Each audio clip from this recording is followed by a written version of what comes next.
Selamat sore Bapak, selamat sore teman-teman.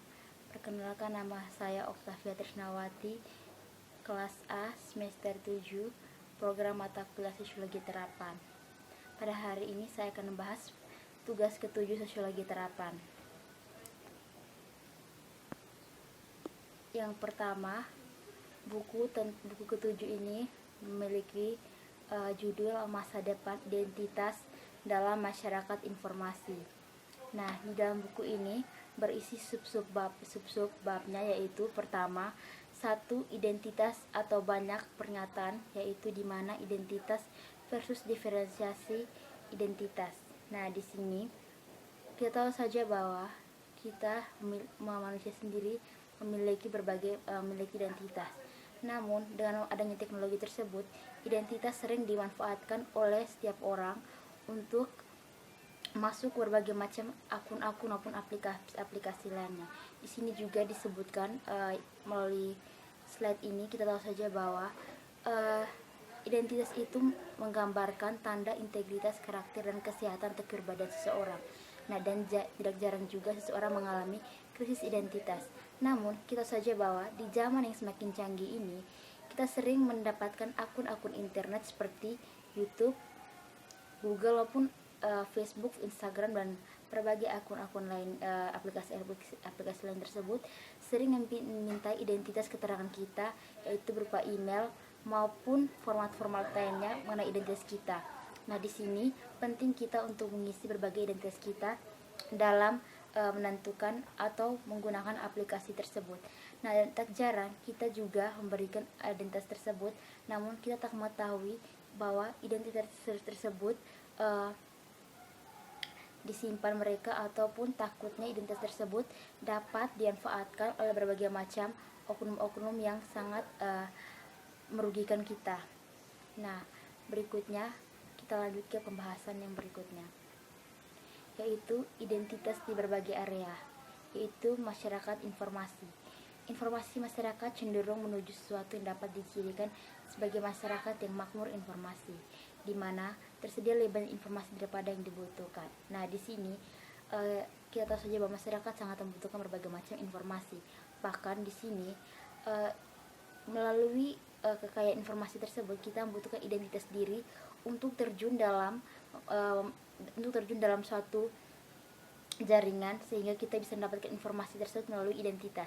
Nah, identitas tersebut saja bukan saja menyangkut bidang-bidang untuk mencari informasi, tapi juga untuk bidang bisnis, ekonomi dan bisnis, di mana terkadang kita menggunakan identitas kita itu untuk proses-proses bisnis atau e-commerce.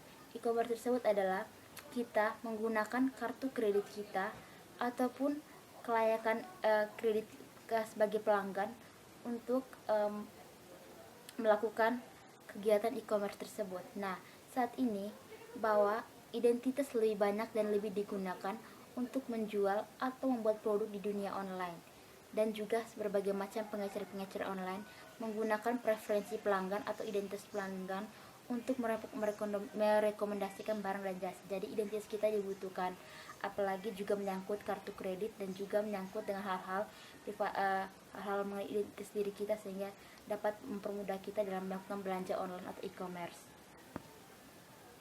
Selanjutnya kita masuk ke peran FIDIS. Nah, di sini FIDIS atau Future Evidently in the Information Society adalah upaya multidisiplinary dari 24 negara terkemuka, dari penelitian pemerintah dan industri, penelitian dari negara bagian dengan budaya yang berbeda. Misalnya, mereka itu untuk mengidentifikasi negara dan kartu identitas yang digabungkan untuk menghasilkan analisis high teknologi yang beralasan ID dan identitas virtual, mempertimbangkan aspek-aspek seperti privasi, mobilitas, interoperabilitas, pembuatan profil, forensik, kejahatan terkait identitas. Nah, di sini FIDIS memiliki peran penting, di mana FIDIS sendiri bekerja sama dengan berbagai macam negara di dunia, banyak negara di dunia, untuk menangani berbagai macam masalah yang menyangkut dengan identitas.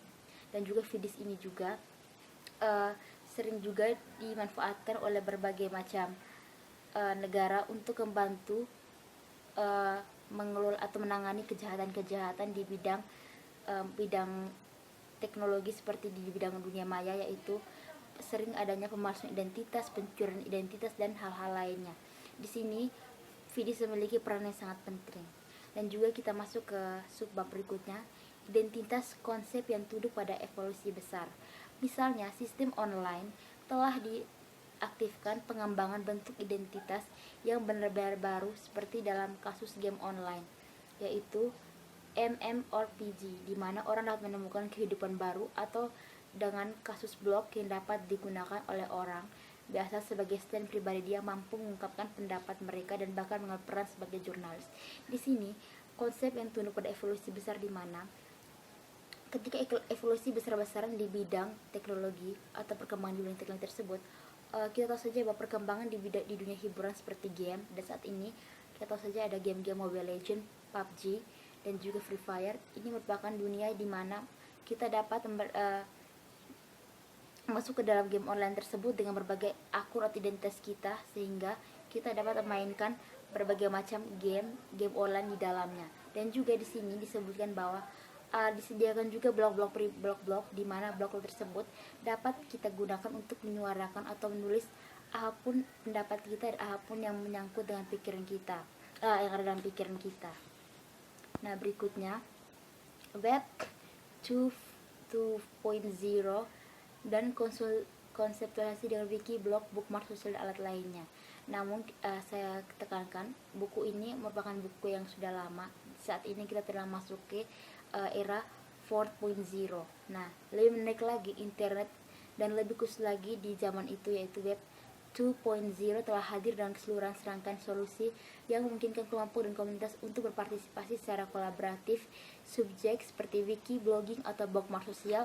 Masing-masing alat ini sering disebut dengan istilah media sosial berkontribusi dengan caranya dielaborasi. Nah, di sini munculnya blog-blog dan wiki-wikipedia tersebut, di mana kita menggunakan wiki dan blog itu, blog tersebut di mana kita menulis atau menyuarakan pendapat kita, sedangkan Wikipedia tersebut juga dimanfaatkan oleh berbagai macam orang untuk mengakses Wikipedia tersebut untuk mendapatkan informasi-informasi. Nah, dengan kemajuan tersebut dan juga adanya bookmark, kita dapat mengakses berbagai macam informasi melalui blog, bookmark, wiki, dan hal-hal lainnya. Dan juga sekarang kita masuk di bab berikutnya, di sub-bab berikutnya, yaitu terminologi identitas, di mana di sini definisi Antonio adalah keterlusuran adalah kemungkinan untuk melacak komunikasi antar komponen aplikasi dan dengan demikian memperoleh informasi pribadi. Keterlusuran adalah kemampuan memperoleh informasi tentang pihak-pihak yang berkomunikasi dengan memperhatikan konteks komunikasi. Nah, di sini kita menggunakan identitas kita untuk berkomunikasi dengan orang lain, itu seperti adanya aplikasi Facebook, Instagram, WA, dan aplikasi lainnya, Twitter, KakaoTalk. Kita menggunakan identitas kita untuk berkomunikasi, bertukar pendapat dengan orang-orang di dunia maya atau di dunia yang kita ingin, di dunia maya tersebut. Selanjutnya, profil orang dan iktiksa. Nah, tak jarang di teknologi atau di situs jaringan itu kita menggunakan profil. Nah, di dalam profil tersebut tak jarang menggunakan berbagai atribut untuk mewakili model seseorang dan kemudian mengelola informasi orang itu. Misalnya, atribut dapat digunakan untuk mewakili pengenal seseorang seperti nama atau nama samaran, karakteristik biologis, gender, warna rambut, dan sebagainya, lokasi, dan sebagainya. Dan juga di sini kita saja bahwa jika kita ingin masuk ke dalam sebuah situs atau aplikasi ataupun hal-hal yang berhubungan teknologi, identitas kita sangat diperlukan. Nah, di situ kita butuhkan profil. Profil tersebut juga menyangkut nama itu bisa disamarkan, ataupun hal-hal yang menyangkut dengan yang tidak saya jelaskan di atas, menyangkut informasi pribadi kita. Dan juga di pembahasan di bawah juga dijelaskan kasus dan skenario penggunaan identitas.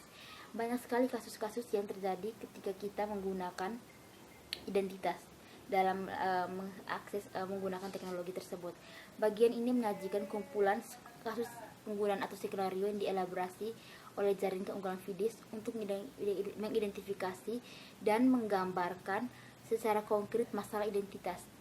Nah, di sini kita tahu saja bahwa berbagai macam masalah-masalah menyangkut dengan kehilangan atau pencurian identitas dan juga penipuan, serta adanya kasus-kasus yang di mana orang-orang menyebarkan hoax atau kepalsuan sehingga menimbulkan berbagai macam kerugian bagi si orang yang memiliki identitas tersebut. Nah, yang berikut orang dan identitas virtual. Di sini sementara semua orang memiliki identitas, bukanlah orang yang nyata. Pikirkan misalnya buatan agen atau cerdas. Mereka memindahkan avatar para pemain untuk membuat avatar dengan aslinya atau fitur fisik, imajiner, dan mengontrolnya. Di sini orang identitas virtual itu di mana sekarang ini semakin canggih, di mana zaman sekarang ini orang menggunakan berbagai macam pikirannya atau inovasi baru di mana mereka membuatkan avatar itu, di mana kita dapat menggunakan fitur-fitur ini untuk mengontrol dan berinteraksi di dunia virtual menggunakan avatar tersebut. Tak jarang kita menggunakan avatar tersebut untuk menunjukkan jati diri kita. Nah, di sini dibahas juga masalah identitas dan privasi. Beberapa teknologi baru memperkenalkan ancaman besar bagi privasi, terutama bila mengidentifikasi informasi dari sumber yang berbeda atau dari titik waktu yang berbeda dapat ditautkan. Nah, di sini kita tahu saja bahwa semua identitas kita itu menyangkut privasi pribadi kita. Dalam kita melakukan atau masuk ke berbagai situs atau jaring atau aplikasi menggunakan identitas, tak jarang aplikasi privasi kita pun diretas oleh berbagai oknum, entah itu hacker ataupun orang-orang yang memanfaatkan identitas kita untuk hal-hal yang tidak berbau negatif, contohnya seperti penipuan, menyebarkan berita hoax, serta melakukan berbagai hal-hal yang di luar nalar kita. Contohnya seperti kasus-kasus yang terjadi di mana orang-orang sering dirugikan dengan adanya pemalsuan identitas, pencurian identitas, dan juga adanya penyebaran berita hoax yang dibuat oleh orang tersebut, dan sehingga orang tersebut menyalahkan identitas kita tersebut. Selanjutnya, ID teknologi tinggi dan teknologi yang sedang muncul menurut Martin Mees dan Mark Jason. Bidang identitas berteknologi tinggi sangat luas dan berkembang pesat karena perkembangan teknologi fundamental. Nah, evolusi teknologi seperti kartu ID elektronik memiliki perangkat kemampuan internet dan layanan individu dapat diperdebatkan untuk membuat kehidupan kita lebih mudah dan lebih efisien, namun berisiko lebih tinggi dan rentan dalam berbagai konteks. Memahami teknologi yang berdampak pada identitas menjadi semakin penting untuk berkembang dengan baik dan sejahtera sosial masyarakat informasi. Nah, di sini ada teknologi yang tinggi menciptakan berbagai macam teknologi yang semakin canggih, di mana sekarang kita sudah menggunakan kartu kredit atau kartu ID elektronik. Jadi seseorang bisa melakukan hal apapun saja dengan adanya kartu ID elektronik tersebut. Tak jarang banyak juga risiko yang sangat tinggi, di mana dengan cepatnya data kita diretas dan juga dapat mengalami berbagai macam masalah jika berbagai macam oknum yang ingin memanfaatkan kartu ID kita dan hanya untuk mengambil keuntungan dari kemajuan teknologi tersebut. Nah, sekian hasil dari pembahasan buku 7 saya. Menurut saya kemajuan teknologi tersebut sangatlah membawa evolusi besar atau perubahan sosial yang sangat bagus, apalagi dengan adanya identitas sosial maupun identitas dalam bidang teknologi tersebut membawa kita semakin menuju ke masyarakat yang telah maju dari 2.0 menjadi masyarakat 4.0. Namun di sini kita lebih untuk memfilter atau lebih menjaga ID maupun status atau menjaga kita punya keamanan security ID, supaya agar kita dapat memasuki situs atau web ataupun aplikasi tersebut tanpa adanya diretas ataupun tanpa adanya kejahatan di dunia maya. Jadi di sini pentingnya untuk pengamanan di bidang sosial, di bidang hukum, sehingga para pelaku cybercrime dapat dihukum sesuai dengan hukuman masa atau hukuman yang sesuai dengan pasal-pasal mengenai cybercrime tersebut. Jadi itulah, dengan semakin majunya perubahan sosial, teknologi yang semakin canggih, adanya dampak-dampak, yaitu dampak negatif dan dampak positif. Jadi tergantung dari kita harus dapat mampu menyeimbangkan atau mampu mawas diri dari segala macam perubahan yang terjadi tersebut. Inilah hasil pembahasan saya mengenai buku 7 tersebut. Sekian dan terima kasih.